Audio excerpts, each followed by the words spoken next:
guys, we're looking at Adobe Lightroom Classic. Now, if you're on a school computer, you have to use Lightroom Classic because regular Lightroom is not going to boot up on our machines.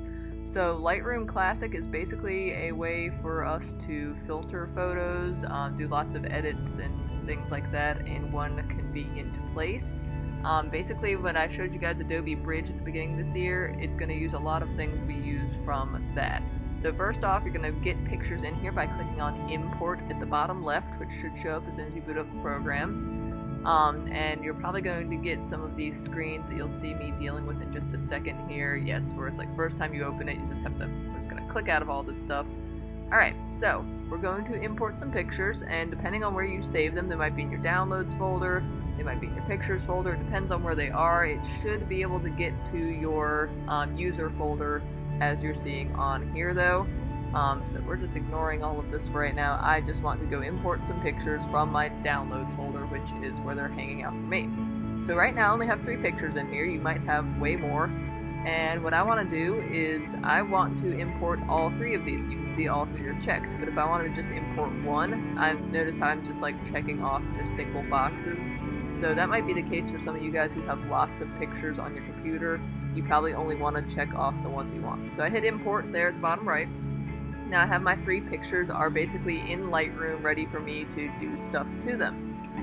So depending on what I want to do, I want to click on a picture first and then hit develop at the top there. And that puts me in this develop mode. So all of this stuff over here should look familiar from Adobe Bridge. We're going to get it more in depth there in a second. We can get to your other files, anything else you've imported down there. If you want to change into cropping mode or anything else like that, that's all up there at the top. Your history is going to record everything you've done, so you can undo anything that you do in here. Snapshots we're not really going to look at today. Presets is something we will get into today in a little bit here. Alright, first thing though, let's talk a little bit about cropping, because it's not super intuitive. That little padlock on the right there, if you want to keep your picture in proportion, make sure you click on that. Otherwise, cropping should feel fairly intuitive. If you want to make a horizontal picture into a vertical picture, just like click and drag over the part that you want to use. It's not going to be super duper intuitive there, but the rest of it should feel similar. You've got your rule of thirds grid up there, and you can crop as you like. Once you get it the way you like it, you can hit done at the bottom there, and it will crop it. So let's talk about these settings over here. So like I said, most of this should look familiar from back in Bridge. Temperature and tint are going to be kind of affecting your overall color balance. Exposure is your overall light, so you might be able to rescue a too dark or too light picture. Contrast is the difference between your darks and your lights. Highlights affects the brightest parts of the picture. Shadows affects the darkest parts of the picture. Whites and blacks are going to kind of affect those darker and lighter parts, but not the darkest and lightest. So in the case of something like shadows, you just saw me turn that up to get some definition in her hair there, and I didn't really mess with anything else too much. Texture, so especially if you're trying to take a photo and really make the edges emphasized, which if you're turning this photo into an illustration, might be the case for you. You might really want to mess with stuff like texture and clarity to make these edges more obvious for you when you're going into Adobe Illustrator. But if you're just making more normal adjustments on a photo, be careful with these because they can make the whole thing look kind of dirty, we'll say. So texture, clarity, and dehaze, I just play with these sliders and see what they do. Depending on your picture and the circumstances you took it in, they're going to kind of act differently. In this case, dehaze is almost going to act like me adding or subtracting fog. Vibrance and saturation are all about your intensity of color. So once again, if you're trying to make this like a nice photo, you probably don't want to nuke the color like I'm doing here. But if you're trying to turn this into an illustration or a painting or something like that, you probably do want to emphasize those a bit.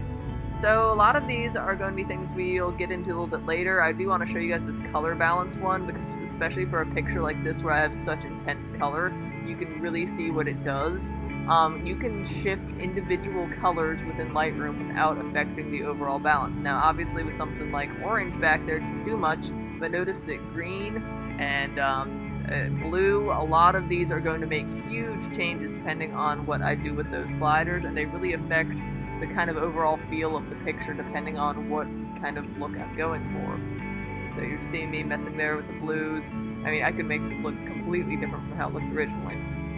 Alright, a lot of these are going to be stuff we get into a little bit later. Stuff like color grading, I'll show you guys that with a different picture. And detail, we're not too worried about this picture being too blurry or too grainy, so a lot of these are things that we will get to a little bit later, so don't worry too much about them. Alright, what I do want to talk about now are some presets, which can be a quick way for you guys to do a lot of what you just saw me doing there. So there's a lot already on here, but what I want to do is put some presets in here that I've given you guys on Schoology. Now these are on a flash drive right now, so what you've seen me do right there is I just plugged in my flash drive, and then what I'm going to do is click on that plus sign and click on Import Presets.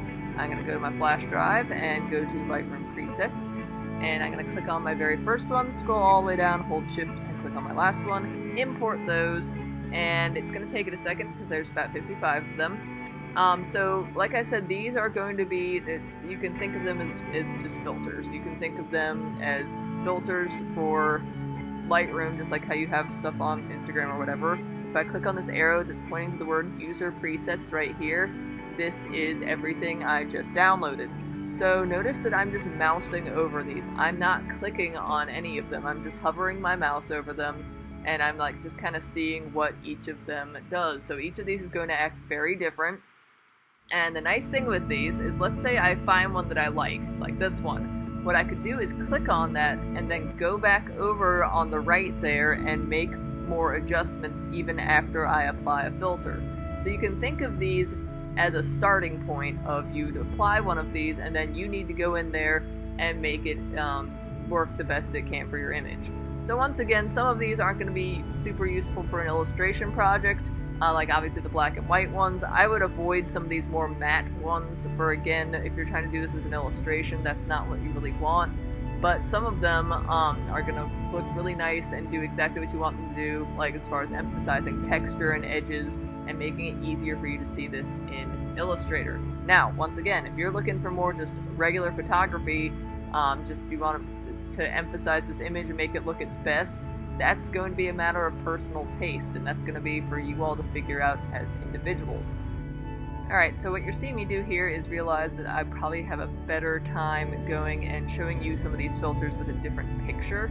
So I'm going to pull up this picture, and really fast here is I'm just going to like mouse over as many of these as I can, just so you can see the differences that these can make on just one single picture.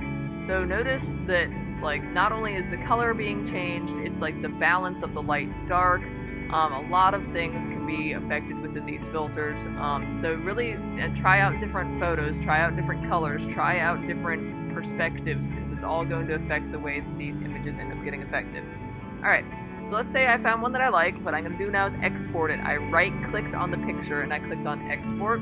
By default, it's going to stick it into a new folder on your desktop. I think, yes, it will just call it Untitled Export. I'm just going to rename it so that I've got so I know what that folder is, so it's not just untitled. Never a good thing to name something. So I'm exporting. Once again, I just right-clicked on the picture to export it, and now that picture is saved with those changes. So what we're going to do now is look at a totally different kind of picture. So this was a bad picture to start with, in that it's super dark.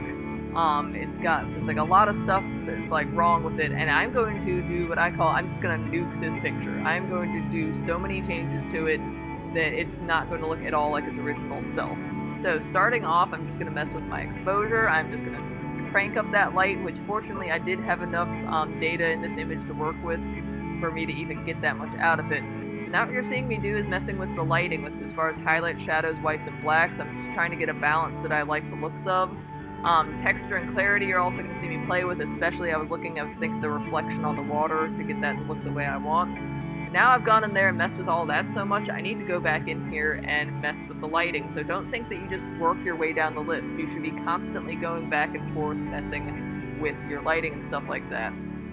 So main thing I wanted to show you guys here are some of these alternate ways of adjusting your color. So right now I'm in something called the tone curve, and honestly I can't really do a good job explaining this other than play around with it and you will see what this does. It's basically a different way of messing with your highlights and shadows and stuff like that. Main thing I wanted to get into is let's talk some about color.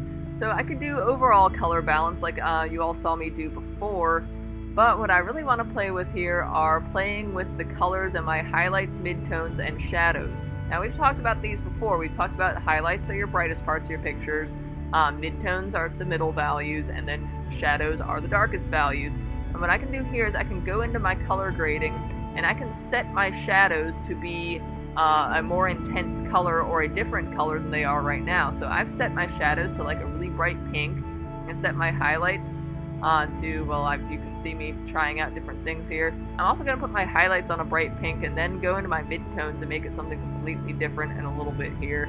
So you're already seeing how different this picture looks. It's not looking natural anymore by any means, but what I'm getting here is a completely different feel. Now, if I was trying to make a, I don't know, synthwave album cover or something like that, hey, this is probably the kind of thing I want to go for. If I was going for naturalistic photography, this is obviously not what I want to do. So you're seeing me messing with the blending and balance as far as how extreme do I want to push these colors, and like basically how do I want it to look there. Alright, some of the other things you can also mess with in the detail slider.